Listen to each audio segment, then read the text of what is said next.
September 1942, Detroit, Michigan. The River Rouge complex of Ford Motor Company operated at capacity never before seen in peacetime manufacturing. Assembly lines designed for civilian automobiles now produced medium tanks at a rate German intelligence considered impossible. 400 Sherman tanks per month rolled out of American factories, a production figure that would fundamentally reshape German strategic calculations about the war's outcome. German military planners had dismissed American industrial warnings as propaganda, believing their own Wehrmacht could defeat any enemy through superior tactics, training, and battlefield experience. The numbers emerging from American factories would prove them catastrophically wrong. This wasn't just about building more tanks. This was about industrial capacity so vast it could overwhelm any opponent through sheer mathematical inevitability. If you're enjoying this deep dive into the story, hit the subscribe button and let us know in the comments from where in the world you are watching from today. The German General Staff maintained elaborate intelligence networks throughout neutral countries, gathering fragments of information about Allied production capabilities. Reports filtering through Switzerland, Sweden, and Spain brought increasingly alarming statistics about American tank manufacturing. Intelligence officers compiled these reports with growing unease, presenting findings to senior commanders who initially refused to believe what the numbers indicated. 400 tanks per month from American factories seemed absurd to German planners accustomed to their own production limitations. Germany's entire tank manufacturing capacity across all factories, all manufacturers, and all vehicle types barely exceeded 250 units monthly during 1942. The idea that Americans could produce tanks at rates exceeding Germany's total output struck German commanders as either enemy, disinformation, or fundamental mathematical error in intelligence assessment. Colonel General Franz Halder, chief of the German General Staff until his dismissal in September 1942, received detailed intelligence briefs about American industrial mobilization throughout 1941 and into 1942. These reports documented factory construction, production line organization, and manufacturing capacity that defied German understanding of what was industrially possible within such compressed timeframes. The United States had entered the war in December 1941 with virtually no modern tank production infrastructure. By September 1942, less than 10 months later, American factories produced more medium tanks monthly than Germany could manufacture across its entire established industrial base, built over years of rearmament. This acceleration contradicted everything German planners understood about industrial mobilization requirements and manufacturing ramp-up periods. German intelligence officers analyzed American factory locations, documenting production facilities in Detroit, Michigan, where automobile manufacturers converted civilian production lines to military manufacturing. They identified the Chrysler Tank Arsenal in Warren, Michigan, a purpose-built facility constructed in less than 6 months specifically for Sherman production. They tracked construction of the Lima Locomotive Works facility in Ohio, where railroad equipment manufacturers transitioned to tank assembly with remarkable speed. Every facility represented industrial capability Germany could not replicate. The Chrysler Tank Arsenal alone, once fully operational, would produce more tanks monthly than many entire German manufacturing regions. The facility employed standardized production methods borrowed directly from automobile assembly, with workers moving along fixed stations, performing repetitive specialized tasks rather than craftsmen, building complete vehicles from start to finish. This approach, refined through decades of American automotive manufacturing experience, enabled production rates that German factories using traditional methods could never match. German tank production relied heavily on skilled craftsmen, performing complex assembly operations requiring years of specialized training. Experienced metal workers fitted armor plates with precision tolerances. Master mechanics assembled engines and transmissions using techniques passed down through apprenticeship systems. Electrical specialists wired complex systems by hand, troubleshooting problems through expertise rather than standardized procedures. This approach produced excellent individual vehicles when everything functioned correctly, but it couldn't scale to mass production rates. American factories eliminated the need for specialized craftsmen by breaking complex operations into simple, repetitive tasks that workers with minimal training could perform consistently. Jigs and fixtures ensured proper alignment and fit. Standardized procedures eliminated variation between individual workers. Quality control checkpoints caught defects before they propagated through subsequent assembly stages. The system worked because American industry had spent decades perfecting these methods in civilian manufacturing, producing millions of automobiles annually, using workers who required weeks of training rather than years of apprenticeship. The Fisher Body Division of General Motors, one of many companies producing Sherman tanks, had manufactured automobile bodies using assembly line methods since the 1920s. Converting these production techniques to tank manufacturing required adapting existing processes rather than developing entirely new industrial methods. By contrast, German industry maintained traditional manufacturing approaches because the skilled workforce, factory organization, and industrial culture had evolved around craft production methods. Attempting to transition to American-style mass production would have required completely reorganizing German industry, retraining the entire workforce, and abandoning decades of established practice. Even if German planners had recognized the need for such transformation in the late 1930s, accomplishing it while simultaneously fighting a multi-front war would have been impossible.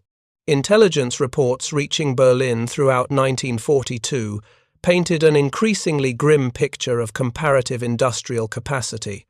The United States produced more steel in a single month than Germany manufactured in an entire quarter. American aluminum production exceeded German output by factors of 5-1. Copper, brass, rubber, and petroleum products flowed from American industry at rates Germany could never approach, even under optimal peacetime conditions. These raw material advantages translated directly into military production capacity that overwhelmed German manufacturing regardless of technical sophistication or worker skill. Colonel Rudolf Hoffmann, assigned to the German Army High Command's Economics and Armaments branch, compiled comprehensive analyses of Allied production throughout 1942 and 43. His reports documented not just current production rates, but projected future capacity based on factory construction, workforce expansion, and raw material availability. The projections showed American tank production reaching 600 units monthly by mid-1943, then climbing toward 800 monthly by 1944. These figures assumed American industry would maintain current production methods without significant efficiency improvements, a conservative estimate that understated actual American capability. Hoffmann's analyses concluded that Germany faced an opponent whose industrial capacity exceeded German manufacturing by margins too large to overcome through tactical superiority or technological innovation. His superiors largely ignored these assessments, preferring to believe that German technical excellence and battlefield prowess would compensate for numerical inferiority. This willful blindness to industrial reality would cost Germany dearly as the war progressed, and American production continued accelerating beyond even Hoffmann's pessimistic projections. The American approach to tank design reflected industrial philosophy fundamentally different from German methods. German engineers designed tanks to achieve maximum performance within weight and size constraints, accepting complexity and maintenance requirements as necessary costs of superior capability. The Panzer III and Panzer IV tanks that formed the backbone of German armoured forces through 1942 incorporated sophisticated engineering solutions to technical problems but these solutions required skilled maintenance and careful operation to function reliably. American engineers designed the Sherman to be manufactured quickly in vast quantities by workers with minimal specialized training, using components that could be produced by multiple manufacturers and assembled into vehicles requiring limited maintenance expertise to keep operational. This design philosophy sacrificed some theoretical performance for practical reliability and ease of production, a trade-off German engineers generally rejected as inferior. The Sherman's suspension system exemplified this approach. The vertical volute spring suspension used simple components that could be manufactured by any facility capable of producing heavy springs and basic forgings. The design required no precision machining beyond ordinary industrial tolerances. Field maintenance demanded only basic tools and straightforward procedures that mechanics could learn quickly. The system worked adequately under most conditions, though it provided less sophisticated performance than German torsion bar suspensions. German designers favored torsion bar suspension systems that offered superior ride quality and better ground clearance, but required precision manufacturing and complex installation procedures. Only specialized facilities could produce torsion bars to required specifications. Installation demanded exact positioning and careful adjustment. Field repairs required specialized tools and trained mechanics familiar with the system's intricacies. The German approach produced technically superior suspension performance. The American approach produced suspension systems that worked reliably and could be manufactured in the quantities required for mass production. In total war, where industrial capacity determined outcomes, the American approach proved decisively superior regardless of technical sophistication.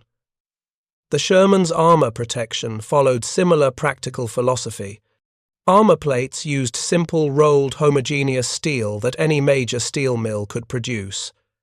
Plates were cut to size, formed to required angles, and welded into position using standard industrial welding techniques.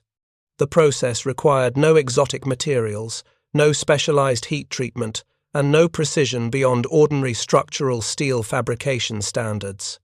German tanks increasingly employed face-hardened armor requiring complex heat treatment processes to achieve desired hardness characteristics. This armor provided better ballistic protection per unit thickness, but only specialized facilities could produce it.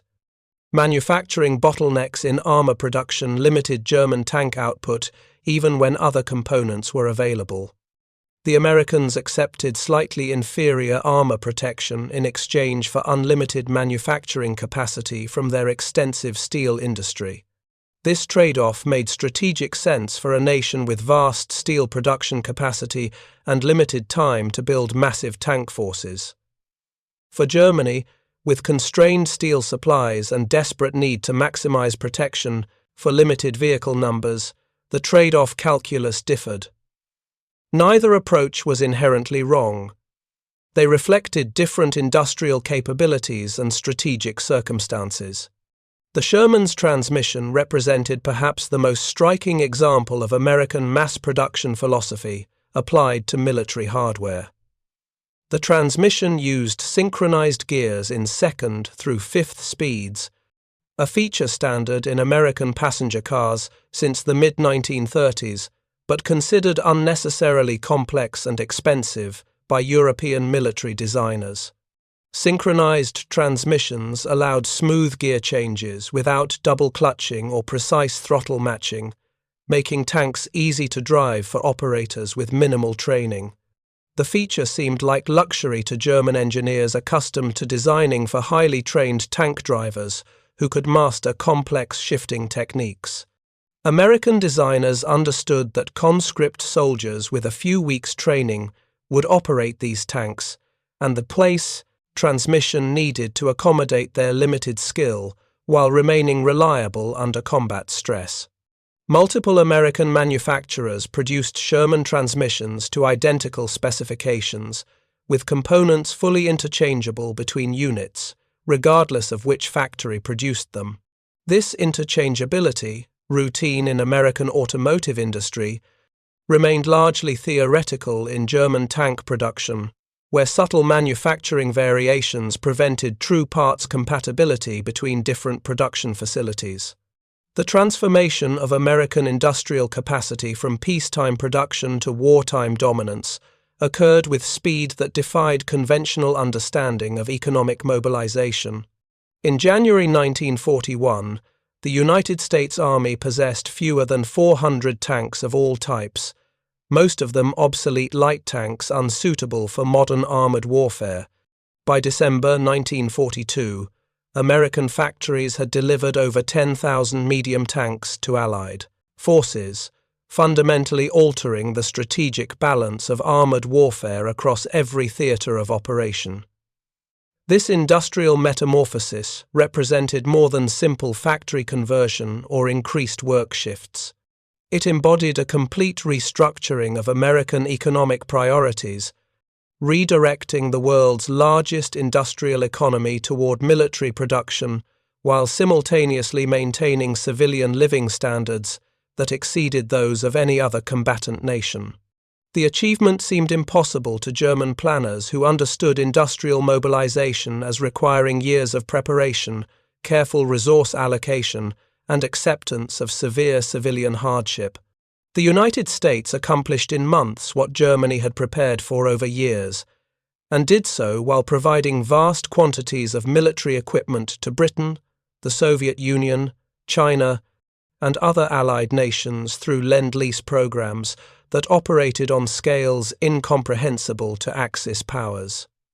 The mathematical reality of this production disparity became undeniable as 1943 progressed and American output continued accelerating.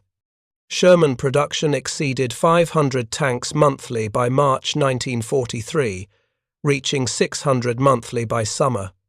Combined American tank production, including light tanks, tank destroyers, and specialized variants, approached 1,000 armored vehicles monthly, a figure exceeding total German production of all armored vehicles by factors of 3 to 1. German intelligence officers tracking these statistics understood their implications with painful clarity. The Wehrmacht faced an enemy who could replace losses faster than German forces could inflict them, who could equip new divisions faster than Germany could destroy them, and who could sustain offensive operations through sheer material abundance that German defenders could never match. Colonel Hoffmann's updated assessments in mid-1943 concluded that Germany had already lost the industrial war, regardless of battlefield outcomes. The only remaining question was how long German forces could delay inevitable defeat through tactical skill and defensive fighting. His reports circulated among senior staff officers who recognized their accuracy but possessed no solutions to the industrial disparity they documented.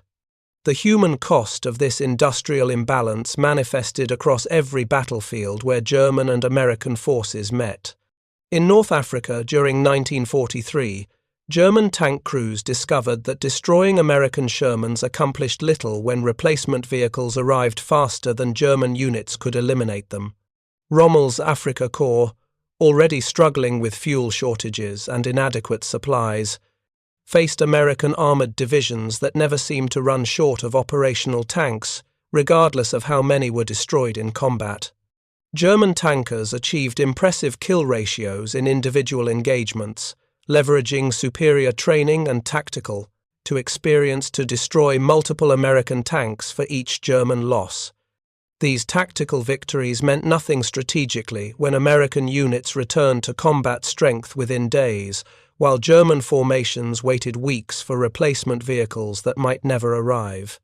The psychological impact of facing an enemy with apparently unlimited resources eroded German confidence more effectively than battlefield defeats. Soldiers who witnessed destroyed American tanks replaced overnight understood they fought an opponent who could not be defeated through attrition. Every destroyed Sherman represented a minor inconvenience to American logistics, while every lost Panzer represented irreplaceable combat power that German industry struggled to replace. This asymmetry in replacement capacity determined operational outcomes more decisively than tactical skill or technical superiority of individual vehicles. By 1944, the strategic situation had deteriorated beyond any possibility of German recovery. The Allied invasion of Normandy in June brought the full weight of American industrial power directly against German forces in Western Europe. American armored divisions landed with equipment tables, showing tank strengths that German intelligence officers initially dismissed as errors. Individual American armored divisions possessed more tanks than entire German Panzer Corps, and those American divisions represented only a fraction of Allied armored strength deployed in France. The invasion forces included thousands of Sherman tanks, with thousands more waiting in Britain as reserves, and thousands more being produced monthly in American factories to replace inevitable losses. German panzer divisions defending Normandy possessed fewer than 200 tanks per division at full strength, with most units significantly below authorized levels due to combat losses, mechanical breakdowns, and inability to receive replacements. The mathematical disparity made German defeat inevitable regardless of tactical brilliance or soldier courage. German commanders understood this reality even as they fought desperately to contain Allied advances. Field Marshal Erwin Rommel, commanding German forces defending northern France, wrote extensively about the hopelessness of Germany's strategic position in letters and reports during spring and early summer 1944. He documented Allied material superiority in every category, noting that German forces could not sustain defensive operations against enemies who possessed overwhelming advantages in tanks, artillery, aircraft, and logistical support. Rommel's assessments concluded that Germany had already lost the war in the West, with the only remaining question being how quickly Allied forces would advance once they broke through German coastal defenses. His superiors in Berlin rejected these conclusions as defeatist, preferring to believe that German soldiers could somehow overcome material disadvantages through superior fighting spirit and tactical skill. This delusion cost hundreds of thousands of German soldiers their lives in battles that could not be won and defensive lines that could not be held.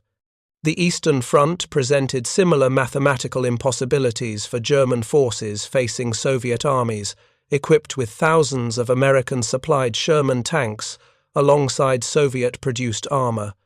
The Red Army received over 4,000 Sherman tanks through Lend-Lease during the war, primarily the diesel-powered M4A2 variant that Soviet crews particularly appreciated for its reliability and ease of maintenance. These American tanks supplemented Soviet T-34 production, giving Soviet armored forces numerical superiority that German panzer divisions could not overcome regardless of tactical skill or technical advantages of individual German tanks. Soviet offensives during 1944 and 45 employed armored formations that dwarfed German defensive capabilities through sheer scale of attacking forces. Soviet tank armies counted their strength in thousands of vehicles, numbers that German defenders simply could not match or replace as losses mounted. American industrial support made these Soviet offensives possible, providing not just tanks, but trucks, jeeps, radios, food, raw materials, and countless other items that freed Soviet industry to focus on producing weapons while American production supplied everything else. The strategic impact of American industrial capacity extended far beyond direct military production. The United States supplied Britain with food, fuel, and raw materials that kept British industry functioning and British population fed despite German submarine warfare. American factories produced the merchant ships that replaced vessels sunk by U-boats, eventually building cargo vessels faster than German submarines could sink them. American industry manufactured the aircraft, bombs, and aviation fuel that supported strategic bombing campaigns, destroying German industrial capacity. Every aspect of Allied war effort drew strength from American industrial abundance that Germany could not match and could not overcome. The irony of Germany's situation became increasingly painful as the war progressed, and German intelligence compiled more complete assessments of Allied production capacity. Germany had entered the war believing industrial capacity mattered less than tactical skill, technical innovation, and soldier quality. German commanders expected to win through superior training, better equipment, and more aggressive doctrine that would overcome any numerical disadvantages through operational excellence. This assumption proved fundamentally wrong in modern industrialized warfare, where production capacity determined how many divisions could be equipped, how many aircraft could be fielded, how many ships could be built, and ultimately, who possessed the material strength to sustain offensive operations until enemy resistance collapsed. The Wehrmacht had been structured and trained to win quick, decisive victories through tactical brilliance and operational audacity. It possessed neither the industrial base nor the strategic doctrine to win prolonged attritional warfare against enemies with superior production capacity. American industrial philosophy that prioritized mass production over technical perfection proved decisively superior in total war, where quantity possessed quality all its own. 400 Sherman tanks monthly in late 1942 represented just the beginning of American production acceleration. By 1944, monthly Sherman production exceeded 1,000 tanks as additional factories reached full capacity and existing facilities improved efficiency through experience and process refinement. Total American production would eventually reach 49,000 Sherman tanks, a figure exceeding combined production of all German tank types throughout the entire war. This numerical superiority, achieved through industrial methods German engineers had dismissed as crude and unsophisticated, determined the war's outcome as certainly as any battle. The German soldiers who faced this industrial juggernaut fought with courage and skill that deserved recognition even from their enemies. Wehrmacht tankers achieved remarkable tactical successes against numerically superior forces, leveraging training and experience advantages to inflict disproportionate casualties in countless engagements. Their technical skill and tactical proficiency could not overcome the fundamental mathematical reality that American industry could produce replacement tanks faster than German forces could destroy them. Every tactical victory became strategically meaningless when the destroyed enemy returned to full strength, while German losses could not be replaced.